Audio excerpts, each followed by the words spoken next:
1757 সালের 23শে জুন বাংলাদেশের স্বাধীন নবাব সিরাজউদ্দৌলার পতনের পর ইস্ট ইন্ডিয়া কোম্পানি ভারতবর্ষ 190 বছর শাসন করেছিল।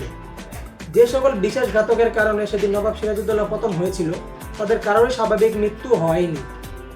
যে সকল বিশ্বাসঘাতকরা সেদিন বিশ্বাসঘাতকতা করেছিলেন তাদের মধ্যে বেশ কয়েকজনের নাম পাওয়া যায়। এর মধ্যে হলো মীর জাফর, খালা ঘসেটি বেগম, জগৎ শেঠ, মোহাম্মদ আলী বেগ, মীর মিরন এবং রবার্ট ক্লাইভ।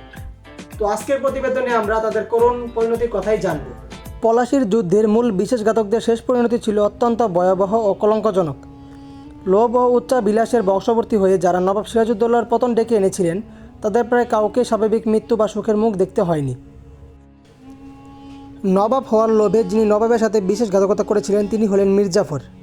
জীবনের শেষ পর্যায়ে তিনি কুষ্ঠ রোগে আক্রান্ত হন এবং অত্যন্ত শোচনীয়ভাবে 1765 সালে মারা যান। মৃত্যুর পর তার মৃতদেহ সাধারণ মানুষ ঘৃণার চোখে দেখায়। ঘসেটি বেগম ছিলেন নবাব সিরাজউদ্দৌলার আপন খালা। নবাবের খালা হয়েও তিনি মীর জাফরের সাথে হাত মিলিয়ে ষড়যন্ত্রে লিপ্ত হন। পরে মীর জাফরের নির্দেশে তাকে ও তার বোন আমিনা বেগমকে বুড়িগঙ্গা নদীতে নৌকা ডুবিয়ে নির্মমভাবে হত্যা করা হয়। রায়দুর্লভ ছিলেন নবাব সিরাজউদ্দৌলার অর্থমন্ত্রী। নবাবের অর্থমন্ত্রী হয়েও তিনি ব্রিটিশদের সাথে হাত মিলিয়েছিলেন। পরবর্তীতে তাকে মীর জাফর ও ইংরেজদের রোশনালে পড়তে হয় এবং তার সকল সম্পত্তি ও ক্ষমতা বাজেয়াপ্ত হলে এক মানবেতর জীবন কাটাতে হয়। ইংরেজ ও মীর জাফরের মধ্যে চুক্তির মধ্যস্থতাকারী এই ব্যবসায়ীকে ব্রিটিশরা জাল চুক্তিপত্রের মাধ্যমে প্রতারিত করে। প্রতারণা ও সর্বস্ব হারিয়ে তিনি এক পর্যায়ে মানসিক ভারসাম্য হারিয়ে নিঃস্ব অবস্থায় মৃত্যুবরণ করেন।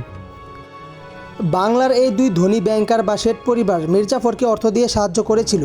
পরবর্তীকালে মীর কাসিমের সাথে বিরোধের জেরে মীর কাসিমের নির্দেশে মুঙ্গের দুর্গের প্রাচীর থেকে তাদের নদীতে ফেলে হত্যা করা হয়। মিরন ও মীর জাফরের নির্দেশে যিনি নবাব সিরাজউদ্দৌলাকে নিজে হাতে হত্যা করেছিলেন তিনি হলেন মোহাম্মদী বেগ। পরবর্তীতে তিনি পাগল হয়ে যান এবং জলাতঙ্ক রোগে আক্রান্ত হয়ে অত্যন্ত বিভৎসভাবে মৃত্যুবরণ করেন। বাংলায় ব্রিটিশ শাসনের অন্যতম স্থপতি রবার্ট ক্লাইভের শেষ জীবন ছিল অত্যন্ত শোচনীয়। ভারতে বিপুল অর্থ সম্পদ লুট করে ব্রিটেনে ফিরে গেলেও তাকে ব্রিটিশ পার্লামেন্টে দুর্নীতির অভিযোগের মুখোমুখি হতে হয়। তীব্র মানসিক বিষণ্ণতা ও আফিমের আসক্তিতে ভুগে 1774 সালের 22শে নভেম্বর নিজ বাড়িতে তিনি আত্মহত্যা করেন।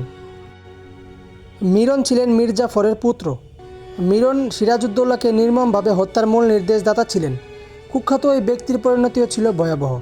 1760 সালে বিহারের রাজমহল এলাকায় তার তাঁবুতে ভয়াবহ বজ্রপাত হলে তিনি আগুনে পুড়ে মৃত্যুবরণ করেন।